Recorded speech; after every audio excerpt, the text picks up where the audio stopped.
Chapter 1: The Breath Before Silence.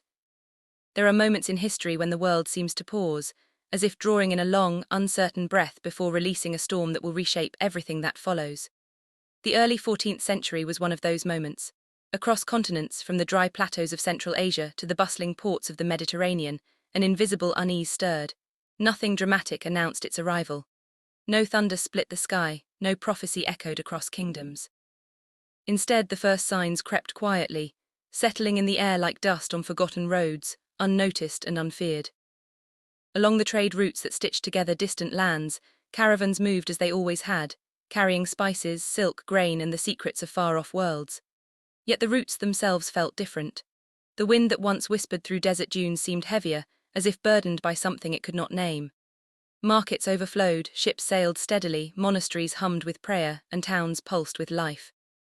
Yet beneath the familiar rhythm of daily existence, a faint tremor stirred, subtle as the shiver of a candle flame before it gutters. In the port towns, where wooden docks groaned under the weight of cargo and sails snapped sharply in the sea wind, an invisible shadow had begun to drift ashore. It did not move like fog, nor did it resemble smoke. It had no shape, nor scent, nor sound. But it lingered, patient and certain, slipping into cracks and corners, resting in the cloth of merchants, in the fur of animals, in the silence between heartbeats. No watchman would have noticed it, no physician would have suspected it. It travelled as quietly as nightfall, entering homes, markets, churches, and ships without knocking.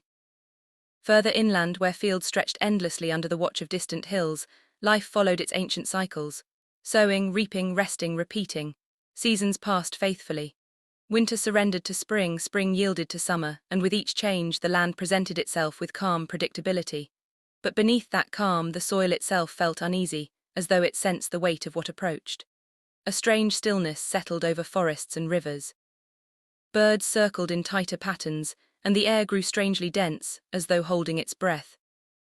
Beyond the horizon, in lands known to some only through stories, the storm had already begun. Villages had fallen silent without warning.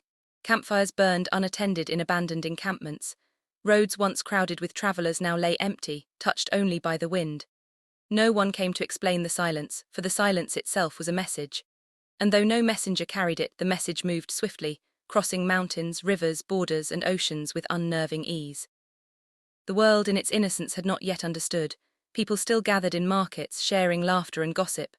Ships continued to arrive with goods from distant coasts. Bells rang, children played, prayers rose, and life stretched onward with its usual certainty. Yet the shadow that travelled among them grew bolder by the day, weaving itself into the heart of every place it touched.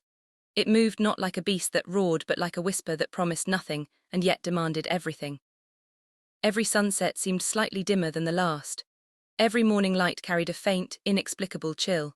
The air itself felt fragile, as if one breath too many might cause it to shatter. And though no one could see it, the turning of fate had already begun. The world was standing at the edge of a vast and terrible transformation, unaware that the breath it held would soon be released into a storm unlike any it had known. For the shadow had a name, though the world had not yet spoken it.